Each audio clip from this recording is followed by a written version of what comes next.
Patriots and Steelers, and if I miss it, I'll just die. All right, maybe a hint of hyperbole. You could argue it is a battle of the best quarterback of all time and Tom Brady taking on the powerful killer bees, Ben, Brown, and Bell. A lot on the line for Sunday's matchup. Here is Ben Roethlisberger, and if the lead-up to this game has a different feel. Not for me. Maybe because I've been around here long enough, seen a lot of big games, been in a lot of big games. For me, it's this week. It's the biggest game of the week because it's the game this week. I know everyone has been building this up because of the records, the teams, things like that. But for me, it's about this week and the team we play, and they're the best in the world.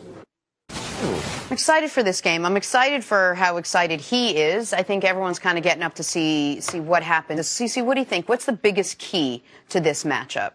Well, there's a number of keys at the beginning of the game, and you have to start with New England's defense, because I would say, as a group, it might be the weakest unit if you look at all the major groups: offense, both teams; defense, both teams; and special teams. I think their defense and their lack of being able to take people out of a running game.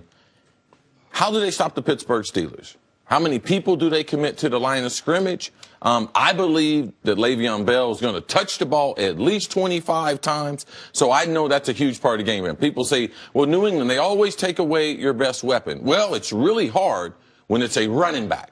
When it's wide receivers and tight ends, it really plays to their strength because they play a lot of combination coverages. But how are they going to be able to do this? What type of play are they going to get from their linebackers?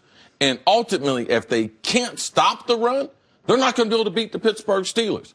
So run defense for the New England Patriots, not the sexiest thing in the biggest game of the year, but that's where it starts for me. Because if they're not able to get Pittsburgh off the field, I believe that Tom Brady, even with all the experience that he has, he knows what type of offense that he goes against. And when you're in those types of games, you can be rushed a little more. Not panic, but you can be in a hurry because you know eventually they're going to score. So watch New England too. They will go back to what they did years ago when they played Peyton Manning. They will be a 4-down team.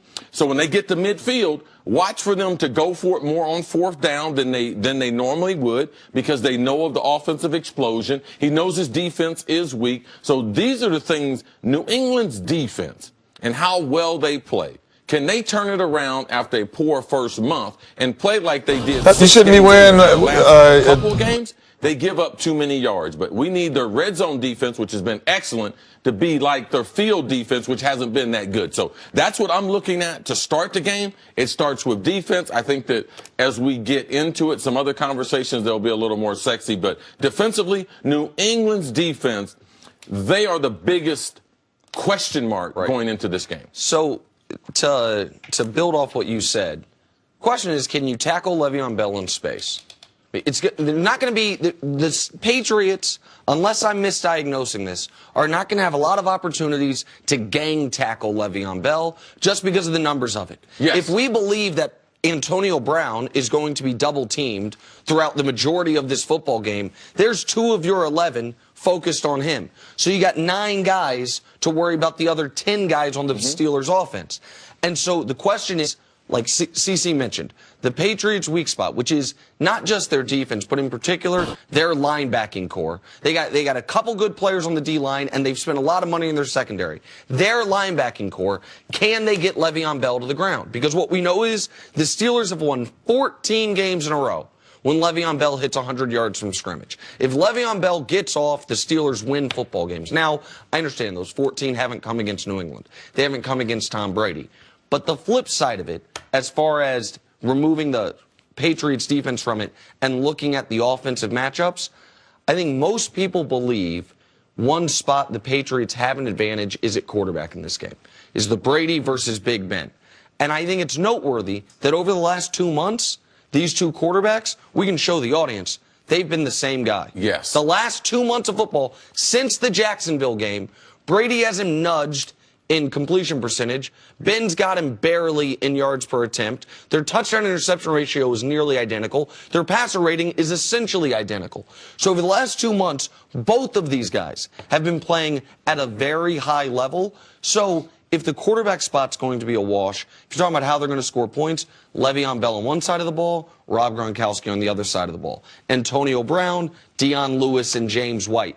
That's a matchup where the Patriots have an edge. With no Ryan Shazier, with LJ Fort stepping in for Ryan Shazier, look for the Pats do what they always do. Go no huddle, so you can't substitute. So all of a sudden, Dion Lewis or James White, they were in the running, they were in the backfield. Now they're split out. You've got a one-on-one matchup with a guy that is not fast enough.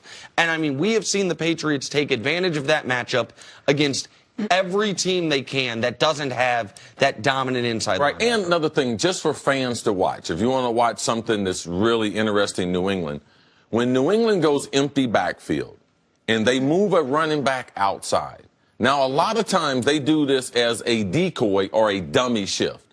That means they're trying to shift to see if they can make the defense dumb down. So if they take the back, who's set in I, or he's in the quarterback's in shotgun. He's in what we call T. He's behind the tackle. And they move him out wide. If you see the middle linebacker run out with him, you know they're in man-to-man. So then Tom Brady will bring him back. He'll call a man-to-man play because they indicated what they're going to do. Now, this is one of the things that Tom Brady, home or on the road, that makes him special. That's why they're going to go no huddle. Fans, it's hard for fans to cheer for a straight 45 seconds.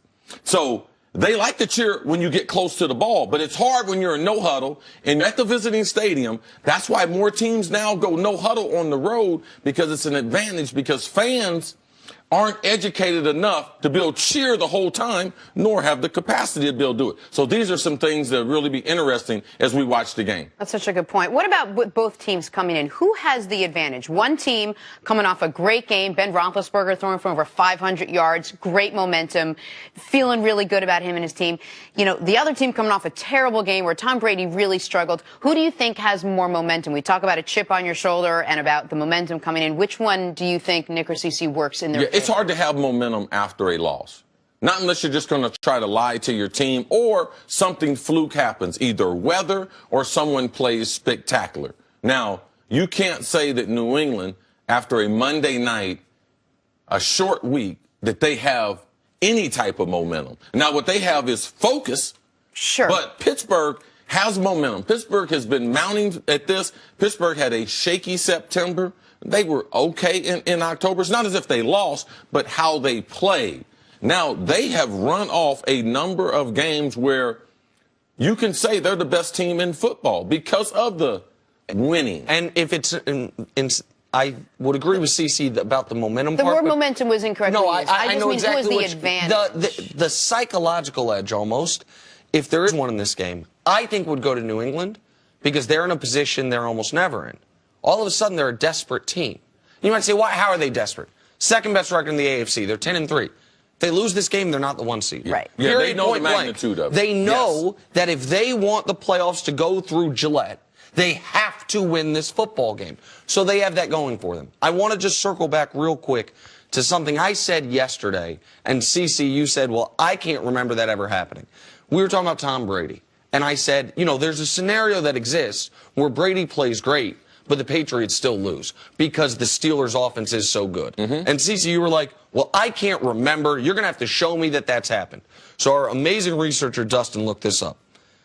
There have been 102 times in Tom Brady's career he has had what I would call a great game, a quarterback rating of 105 or better. It's a good metric. 95 is a good rating, 85 is average, 105 is excellent. So 102 times he's had an excellent quarterback rating.